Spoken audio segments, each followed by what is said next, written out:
Ever wondered why lemon juice tastes sour while baking soda feels slippery? The answer lies in the fascinating world of chemistry, specifically in understanding acids and bases.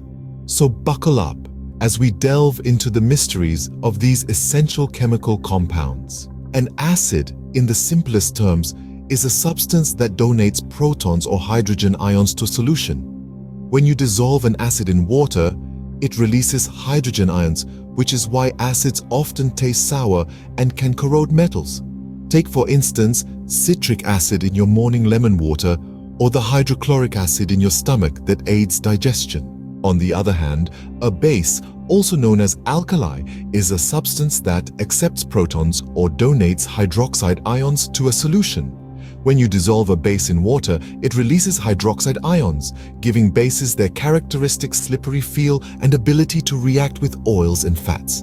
An everyday example would be sodium hydroxide, commonly known as lye, used in soap making. Despite their differences, acids and bases actually share a deep connection.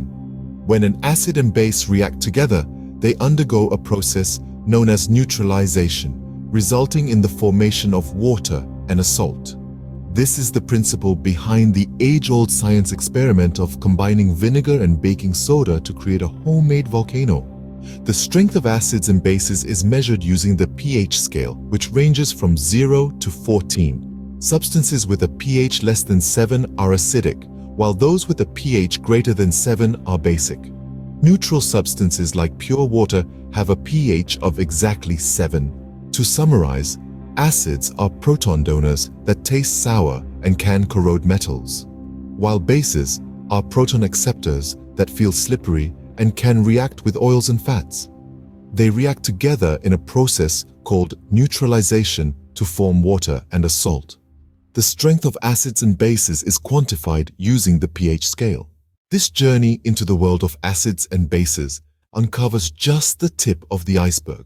As with all aspects of chemistry, there's always more to learn, more to explore. So, the next time you taste a sour fruit or use soap, remember the complex chemistry that makes these everyday experiences possible. Until next time, keep questioning, keep learning, and keep exploring the infinite wonders of the chemical world.